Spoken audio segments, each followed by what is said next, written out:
The Give Me a Lap Dance. Hi friends, I know this isn't my usual video format. Usually I'm doing cosplay vlogs and things like that, but today we have cosplay story time. So grab your cup of cocoa and let's go. Now, these stories are meant to show as kind of like a what's it like being at conventions. None of these are meant to discourage you from conventions, but more so to serve as a sort of warning about how conventions can really be. With that out of the way, let's get started.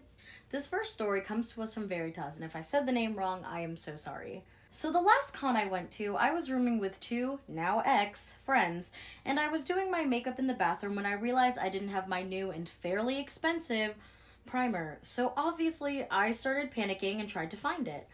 During this time, one of my friends, we'll say their name is Creek, started pushing me to hurry up because they wanted to take a shower before getting ready, and I was still freaking out. In the end, I gave up and finished getting ready and left with the other friend, Egg, while Creek was in the shower because I was upset at them. I can't remember exact details, but I know it was regarding how they were talking to me. Fast forward to a meetup, and they're now giving me the silent treatment, which made me go, huh? Because even if they weren't the best to me before this con, we were really close. Or I had thought we were, because maybe they liked that me and my mom would buy them tacos on Tuesdays. And we've both been touchy with each other in a sibling way, which sounds bad, but I mean like hugging and gently pushing their forehead back. And I did the second then, and their response was not to tell me anything, but to slap me. Con went about as expected after that. I had a panic attack in the corner while the group walked off, though my brother stayed with me so I wasn't alone. Sometimes conventions and cosplay can be very strenuous on some friendships, especially since a lot of the time people are stressed out about the weekend, they have all these cosplays lined up. But that means you need to communicate. You need to communicate with your friends when it's about, like, hey, I don't feel like being touched right now. Hey, I'm kind of in a bad mood. You do not resort to slapping them. Just some food for thought, of course. With that out of the way, let's move on to our next story from Caleb, titled Hot Glue Nail Salon. For AWA 2024, I wanted to go as Mizuki Akiyama on the Thursday of the con. I wanted to try doing cute nails for the first time with this cosplay, and ordered a pair of fake nails with cute charms online. When they came in, they came with these little sticky pads to attach the fake nails to your real nails, which I thought would be fine. That was not the case. Fast forward like 2 weeks, I'm in my art class at the end of the school day, and I'm like, time to put on my nails before I go to con. Because I did not want to have cutesy nails all day because I would not know how to function. I put the little sticky pads on my nails and then started sticking the nails on, but they kept coming off. Eventually, the sticky pads started to like shrivel up. I'm very sad at this point because I was so determined to have cute nails. Then my friend is like, oh, you could always hot glue them on jokingly. But I'm like, wait, that might actually work. So then we spent the last hour of class trying to figure out how to safely hot glue the nails on my nail. I didn't put the hot glue directly on my nail. I just used the hot part of the glue gun to heat up a separate stick until it was melty. And then my friend scraped the melty part onto the fake nail and pressed it onto my real nail. They stayed on a little bit until I got into my car, and then they all came off. Anyways, do not be like me. Do not hot glue nails to yourself. That is really, really stupid. But surprisingly, only got a little burnt. The lesson of the story speaks for itself. In the story. Don't hot glue nails to yourself. Alright, anyway. No hot glue nails anymore, but this story comes from Travis, or Good Boy Beloved. I would also like to add that this story is about WeebCon, and if you heard about WeebCon Texas, yup. Anyway, the title for this story is Disability Issues. We all knew about the lines, everyone was talking about it, but for context, I'm disabled. I use a cane as my mobility aid. I stood for 2 hours, sick and exhausted, already because of the line. I got my badge and all, and it was fine until I had went outside, went back in, and they prop checked my cane. Many others had this same problem. I was able to get my zip tie off, but regardless, that's not okay.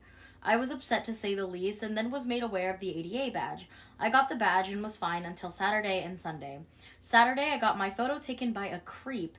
He lied about having a daughter, being on staff, and told us, you guys are cosplayers cosplaying at a cosplay convention. It's fine. It's not fine, by the way.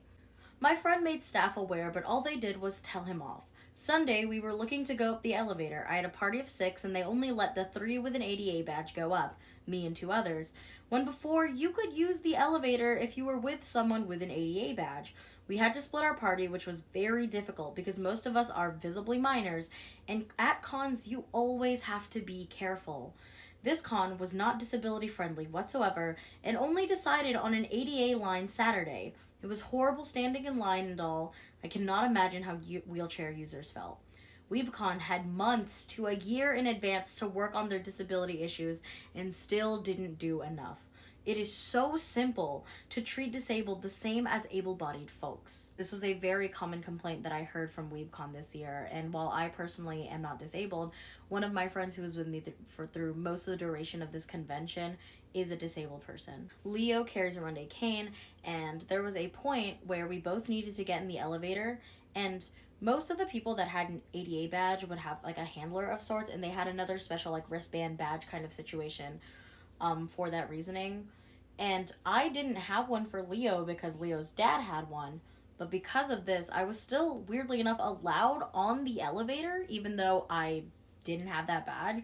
So it doesn't make sense that 3 disabled cosplayers and 3 of their like able-bodied friends who were able to go with should have still been able to go with them, because 1, it like reasonably balances out, and 2, that's just for safety. I don't know. WeebCon was a whole mess, and you will not be seeing me there. Regardless of any video that I made in the past, I will not be returning to WeebCon next year. This next story comes to us from an anonymous user, so of course I'm going to keep their name private.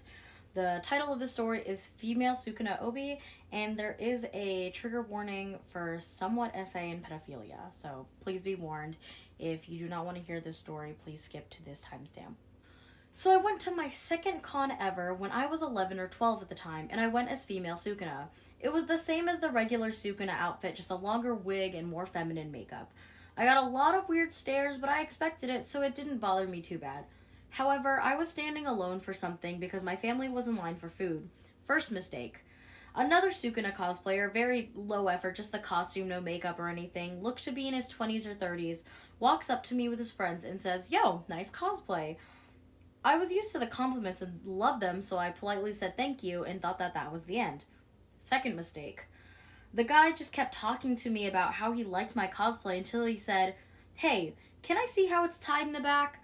Now, the costume itself I was wearing was pretty cheap and wrong. So I just said, "Oh, it's not accurate since I didn't get time to fix it up or remake it. I wouldn't be a good reference." But he kept pushing it. So I decided to get it over with and turn around because I was a gullible 11-year-old girl at the time. Biggest mistake. Him and his friends took a picture of my backside and left. The kimono was long and not that tight at all, so I don't have a clue what they got out of it, but what the hell?